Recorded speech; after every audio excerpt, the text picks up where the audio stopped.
Hello friends, welcome to my channel Sushant Chess Boys. Today we are at the next topic and we are looking at the concept of how to build an attack, and as I have named it, we are going to look at some secrets, some of which we have discussed before, some may be new for us. This is a superb example I feel, as we learnt in the previous section how we create an attack in front of the castled king. We try to do two things. We force one pawn to move in front of the castled position, and soon we try to use the holes created by the movement of that pawn, and then we try to force him to move one more pawn, and then the sacrifices automatically looms upon the king side. So this is what happens here. It's not a very difficult example, but I would say it's a complementary example to the previous one. Many would be able to relate to the previous and this game very easily. It's white to play. White starts with the move bishop g5. The move b6 has made the a8 rook bit vulnerable, and we see the small tactical point. Now h6, which would have normally been good here because bh6 may not be that strong, but there is bishop f6, and the very simple c, queen e4, threatening mate on h7, g6 and queen 8. Rook is taken, the queen would just come back. So it's a winning position for white. It means this compels black to play the move g6, which was our first objective, forcing one pawn to move. Now next is, after the movement of g6, as I said, f6 and h6 have become weak. The pawn movement creates weakness on the neighboring squares which the pawn controls. Now they are less controlled, and the bishop on e7 has become a major defender. White finds another great move, c4, anticipating that black is going to play bb7, and he finds another move, the continuation of his idea, d5. e6 is weak, and after e takes d5, we see the move re1. It's game over already. See, I am using the term building of an attack, and many may think that I am trying to show force combinations. It's not so. The attack has been slowly built in the past few moves, and now we are looking at the culmination point. Severe threats loom upon the black king. Like first is rook takes c7, queen takes c7, bishop f6, and if qd7, then we see the elegant pattern knight g5. After h5 comes queen h5, gh, bh7 mate. I must tell you that after rook e8 also it's a similar story. After rook takes c7, queen takes c7, bishop f6. Only difference this time is that after qd6, ng5, queen f6, there is no forced mate. So maybe white has to move his bishop away.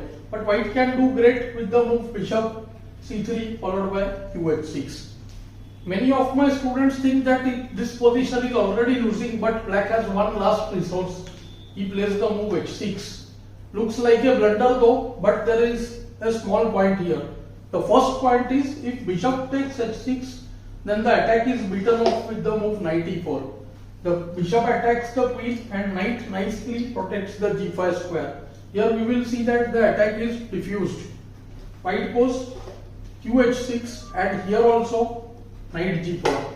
Now gaining tempo on the queen. It must be noted that after the move knight e4, this time there is bishop e7, queen takes e7, c takes d5, attacking the knight, bishop d5. The knight is badly pinned, and here white can win in several ways. The simplest being be4, be4. One is knight g5 here, but the even stronger rook e4, threatening rook h4, and if queen takes e4, then knight g5. And mate plus the queen is attacked. So knight e4 loses by force. So black goes ng4, only move. Queen comes back to h4, bishop g5 forced, knight g5, knight f6. So it looks like black has at least managed to avoid immediate debacle, but still there are problems. White finds a very simple and strong move, qh6. This stops the moves like nh5 and all. Now this knight cannot move, so qh7 would mate if the knight moves. On top of that, there is a threat now, bishop g6. Let's see what is the threat. Bishop g6, fg, qg6 check, king h8, and now white can do the move re3. rh3 would be almost unstoppable. So to stop the move re3, black plays d4. Those who have followed my lessons related to indicators of attack and all, they must have known by now already that white has a huge assault ratio, highly favorable one. Bishop, knight and queen attacking the king. There is only one defender, 3:1. Fourth piece, the rook is ready to join. And here white finds the very strong re6. Our threat is rook f6 followed by qh7 mate. Note this line fe6 where there is a forced mate in 6 after. Queen g6 check, king h8, queen h6 check, kg8, bh7 check, knight h7, qh7 mates. So king h8, many calculate till here very easily, but see now after the move, bishop f5 check, it's gone. Forcing kg8, bishop takes e6, rook f7 and bishop f7 checkmate. Such patterns are worth remembering.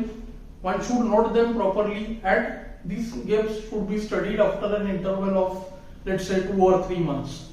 So this can be very highly effective way of improving and retaining the concepts, because what happens after our level has improved, if we go back and see those games, we will definitely find those moves which we were not able to find before.